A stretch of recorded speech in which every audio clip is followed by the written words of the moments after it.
এইটা ভাইবা নিতেছি যে ডক্টর ইউনূস সরকারের প্রধান আছেন বলে এই মুহূর্তে তার ক্যাবিনেটে যে 2 জন 3 জন তারা যদি নির্বাচন করেন তাহলে পুরো সরকার মিলে তাদেরকে সাহায্য সহযোগিতা করবে ওই রাজনৈতিক দলকে।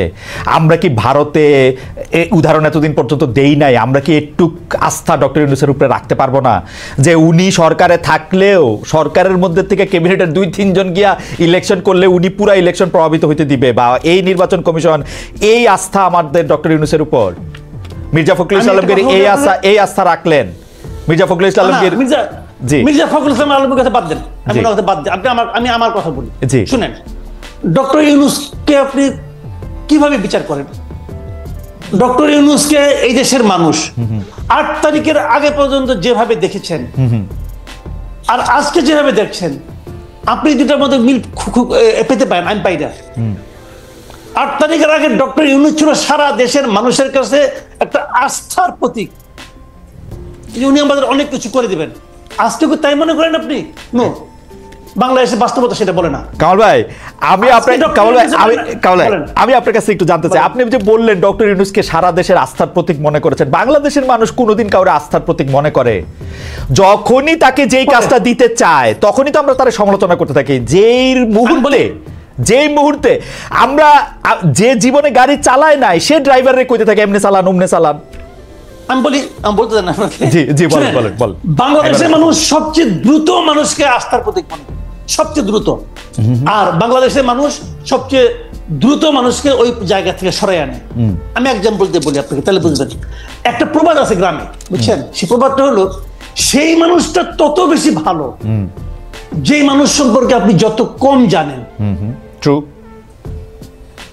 8 তারিখের আগ পর্যন্ত রাষ্ট্রনায়ক হিসেবে, সরকার প্রধান হিসেবে ডক্টর ইউনূস কতটা ভালো কেউ জানতো না। এই জন্য উনি ছিলেন আস্থার প্রতীক। যে উনি সরকার প্রধানের দায়িত্ব নিলেন, যেই মাত্র উনি সরকার প্রধানের দায়িত্ব নিলেন, নিয়ে উনি একটা উপদেষ্টা পরিষদ গঠন করলেন। সেই উপদেষ্টা পরিষদ গঠন করার সঙ্গে সঙ্গে ওনার প্রতি অনেকের আস্থা কমতে থাকলো, তাদের মধ্যে আমিও একজন। আমি শুরু থেকেই বলেছি এই উপদেষ্টা পরিষদ দিয়ে উনি এত বড় কাজ করতে পারবেন না। আমি বলেছি ভাই, আমি আমার অভিজ্ঞতা থেকে বলেছি, এই উপদেষ্টা পরিষদে অনেককে আমি চিনি, যে জন্য আমি বলেছি পারবেন না। এবং এখন দেখেন উনি পারছেন, উনি খুব ভালো পারছেন। আপনি বাংলাদেশের যে কোনো কি জিজ্ঞাসা করে বলেন, ভাই উনি কি খুব ভালো পারছেন? দেখেন আপনি উত্তরটা কি পারছেন না। কামাল ভাই, আপনার সাথে কথা বলা খুবই ফ্যাসিনেটিং, কিন্তু আপনি যে প্রথম থেকে আমি বলতেছেন, আমি আপনার প্রায় সব শো, আপনি যত জায়গায় আমন্ত্রিত হয়ে যান, আপনার নিজের কথা যে শোটা আছে সেটা আমি প্রায় সবগুলি শো দেখে একাধিকবার দেখে আপনি আসলেই শুরু থেকে এই কথা বলে আসতেছেন যে আসলে এটা পারবে না, এই উপদেষ্টা পরিষদ দিয়ে চলবে না। এজ ইফ বাংলাদেশে কোনো মন্ত্রী পরিষদ দিয়ে জীবনে চলছিল, সব চোর বাটপার, এরা তো মন্ত্রিত্ব চালাইছে। এই আগের সরকারে আমরা দেখছি, তাদেরকে আমরা পারছি, এটা আপনি কেমনে বলবো যে এরা পারছিল? আমি কি তাদেরকে বলছি তাদেরকে আমি ভালোবেসে বলেছি? না, বলেন না। আমি কি বলেছিলেন?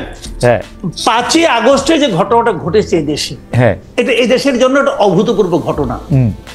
যে দেশে একটা অভূতপূর্ব ঘটনা ঘটতে পারে, সে দেশে একটা অভূতপূর্ব সরকার আসবে, এই প্রত্যাশাকে আমি করবো না? আমি করেছি। আমি বলি আপনাকে, আমি অগাস্টের প্রথম দিন পর্যন্ত আমি কিন্তু প্রত্যাশা আমি করতে পারি নাই, সাহস পাই নাই যে শেখ হাসিনা থাকবে না। আমি সাহস পাই নাই, কিন্তু যেদিন ঘটে গেছে সেই দিন আমার কাছে মনে হয়েছে আসলেই ঘটে গেছে।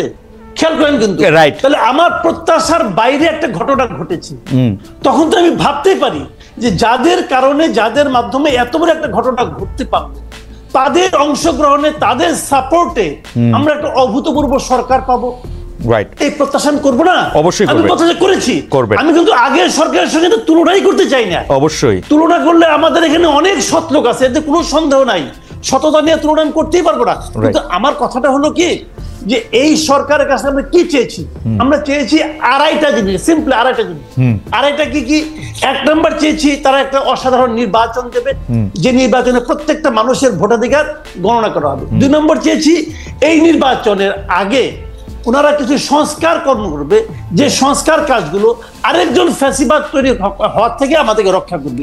আর অর্ধেক কাজটা হলো, যতদিন এই কাজগুলো ওনারা করবেন ততদিন ওনারা দেশটাকে চালাবেন। আর কিছু চাই নাই কিন্তু রে ভাই। কিন্তু ওই অর্ধেক কাজ যেটা, ওটা শুরুর থেকেই এত ব্যর্থতার মধ্যে চলে আসলো যে বাদ বাকিগুলো সন্দেহের মধ্যে ঢুকে পড়লো। সংস্কার নামে তারা যা করলেন, এটা তো একটা লেজেগোবরের অবস্থা হয়ে গেছে সংস্কারটা। আচ্ছা কামাল ভাই, আমি আপনার কাছে আসতেছি, শুধু একটা বিচার দিয়ে রাখি যে আমরা যে সব কিছু চাপাইতেছি যে হ্যাঁ একটা অভূতপূর্ব সরকার আমরা পাইছি, এদের কাছ থেকে আমাদের অনেক কিছু চাওয়ার ছিল, তা আমাদের এখানে কোনো রোল নাই। আমরা 150টা আন্দোলন কইরা 5 মাসের মধ্যে তাদেরকে ইয়া করে তুললাম। আমরা যে কোনো জায়গায় হয় আপনি সমালোচনা করেন, নাইলে আমি সমালোচনা করি, ওরা যাইব কই? কোন জায়গা থেকে তাদের সমালোচনা? এই কাজ করছো কেন, এইটা করো নাই কেন, এইটা করতে পারছো কেন? বিএনপি এতদিন পর্যন্ত কই আসছে, একটা মির্জা ফখরুল ইসলাম কিন্তু আমারও 1.5 মাস আগে ইন্টারভিউ দিছে, একটা মুখ দিয়ে তো বাইর করতে পারলাম না যে কবে ইলেকশন চান। হঠাৎ করে এখন কি হইলো, জুলাইতে চায় না অগাস্টে চায়, ঠান্ডা নাই বর্ষা নাই, আর হইলো কি এই সরকারই চায় না ইলেকশন করতে, এগুলি কি কথা? আমি বলবো নাকি আপনি 2 মিনিট একটু বললেন, আপনার একটু শোনা দরকার আছে। আমি যাইতেছি, বাকের আসতেছি আপনার কাছে জনাব মজুমদার, আমি আসবো একটু, জাস্ট একটু কামাল ভাইকে শুনে আসি। জি দেখেন, মির্জা ফখরুল আগে কি বলছেন এখন কি বলছেন এটাকে আমি ডিফেন্ড করবো না, এটা ওনার পলিটিক্স। দেখেন বিএনপি কিন্তু উনি কিন্তু বিএনপির মুখপাত্র এই দেশে, তাই না, মুখপাত্র, কাজে উনি কিন্তু বিএনপির পলিটিক্যাল কথাটাই বলবেন। বিএনপি আসলে কি চায়? তারা ক্ষমতায় যেতে চায়, simple, clear and simple. BNP ক্ষমতায় যেতে চায় এবং তারা অনেকদিন ধরে ক্ষমতার বাইরে আছে।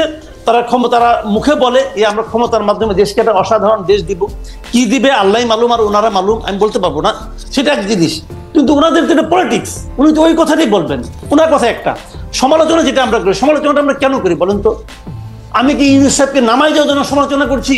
নো, আমি চাচ্ছি যে ইউনূস সাহেব যেন ঠিক কাজটা করেন। ওকে, এবং এটা করার জন্য বারবার ওনাকে হ্যামারিং করতেছি, ভাই আপনি ঠিক কাজটা করেন, ঠিক কাজটা করেন। উনি কি ঠিক কাজটা করতে পাচ্ছেন না? উনি কি এই আমি এটাকে বিপ্লব বলেন না গণ অভ্যুত্থান বলেন, জুলাই বিপ্লব বলি, জুলাই গণ অভ্যুত্থান, কিন্তু বাকি এখানে আছে, ওকেও আমি আপিল করতেছি, উনিও বলুক যে এই যে ওনার যে উপদেষ্টা পরিষদ উনি গঠন করেছেন, উনি তো জুলাই বিপ্লবের ফসল। উনার এই উপদেষ্টা পরিষদ তারা কেউ কি এই জুলাই বিপ্লবের চেতনাকে ধারণ করে? কামাল ভাই আমি আপনার কাছে আসি, শুধু এইটা বলে রাখি, জুলাই বিপ্লবের চেতনা ধারণ করতে এই উপদেষ্টাদের ডিফেন্ড করার জন্য আমি বলি যে তারা যে শেখ হাসিনার লোকে গিয়ে যোগ দেয় নাই, ছবি তোলে নাই, তাদের মাখনটা খায় নাই, সেইটাই হলো জুলাই আগস্টের চেতনা। এর চেয়ে বেশি চেতনা তো দরকার ছিল না। আপনি আমার এই 4টা আরো অর্থনীতিবিদ দেখান যারা এই শেখ হাসিনার মাখন কি খায় নাই। ওই আমি আসতেছি আপনার কাছে কামাল ভাই, আমি একটু জনাব বাকের মজুমদারের কাছে আসি, উনি অনেকক্ষণ ধরে ওয়েট করতেছেন।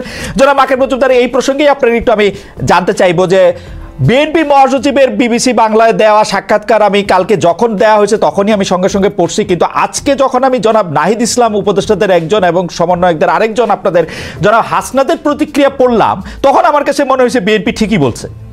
কারণ জনাব নাহিদ ইসলাম দেখেন কি সব কথা কইতেছে যে নিরপেক্ষ সরকারের দাবি মূলত আরেকটা 1-11 সরকার গঠনের বহন করে।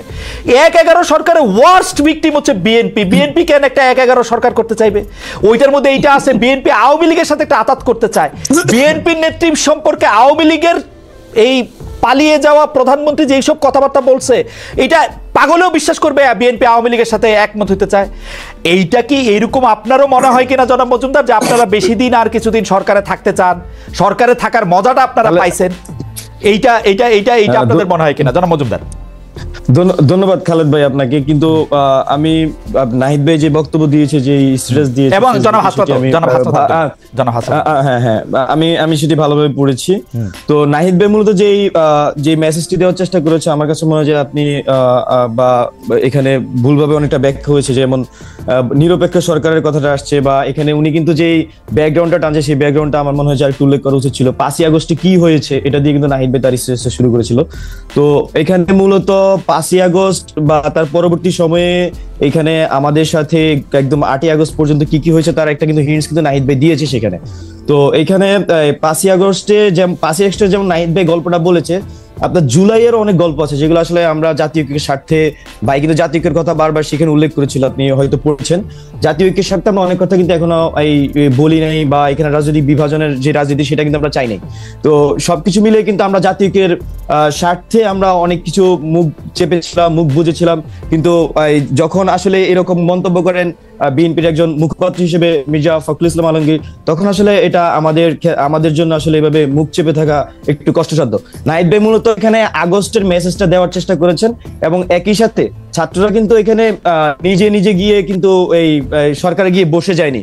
এখানে ছাত্রদের মধ্যে যারা আন্দোলনকারী ছিল, আন্দোলনকারীদের পক্ষ থেকে একটা চাপ ছিল যে ছাত্র প্রতিনিধি সরকারের থাকা উচিত, এবং ছাত্রদের মতামতের ভিত্তিতে কিন্তু আমাদের প্রথমে 2 জন উপদেষ্টা, পরবর্তী তারও একজন ছাত্র উপদেষ্টা হচ্ছে যে গভর্নমেন্টে গিয়েছেন।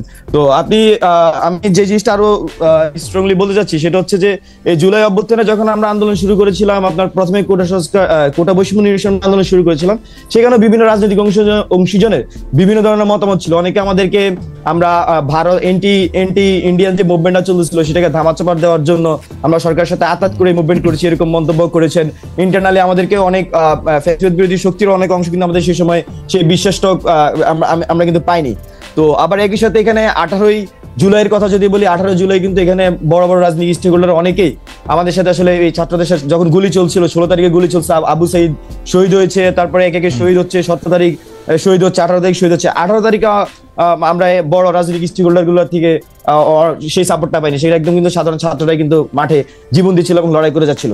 আমি আপনাকে আরো স্পষ্ট উল্লেখ করতে চাই, 24শে জুলাই আমার স্পষ্ট মনে আছে, তখনও এখানে রাজনৈতিক একটা বৃহত্তর রাজনৈতিক দলের হাইকমান্ড থেকে আমাদেরকে তথ্য জানা যে না বাবারা তোমরা মাঠে লড়াই করে যাও, আমাদের এখনো সাংগঠনিক সিদ্ধান্ত হয়নি। তো এই যখন পরিস্থিতি হয় এবং আমি নাহিদ ভাই, আসিফ মাহমুদ, আমরা মনে হয় 26 জুলাই আমাদেরকে ডিবি হেফাজতে তুলে নিয়ে যাওয়া হয়। আর 24 জুলাই কনভারসেশন আমি আপনাকে বললাম। তো এরকম ভাবে কিন্তু আমরা পুরা মুভমেন্টে শেষ মুহূর্তে এসে আমি একটু সময় নিচ্ছি, শেষ মুহূর্তে এসে সবাই একত্রে আমরা কিন্তু 5 আগস্ট ঘটিয়েছি।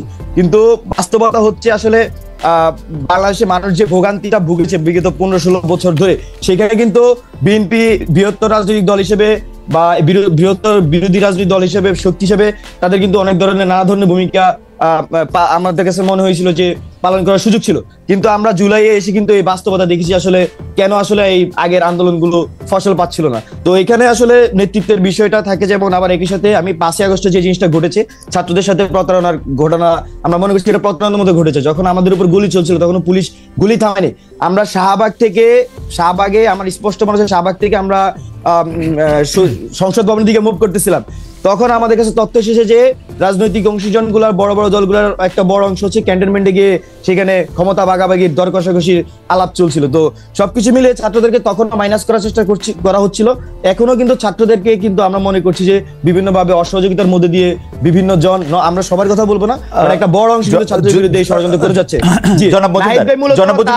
নাহিদ ভাই মূলত ব্যাকগ্রাউন্ড টেনে, আমি একটু শেষ করি, নাহিদ ভাই মূলত ওনার ব্যাকগ্রাউন্ড টেনে, আন্দোলনের ব্যাকগ্রাউন্ডটা খুব শর্ট আকারে ভাই টেনে মূলত তার এই রাজনৈতিক যে বাস্তবতা বা বাংলাদেশের যে বাস্তবতা সেটা জনগণের সামনে নাহিদ ভাই কিছুটা উপস্থাপন করার চেষ্টা করেছে।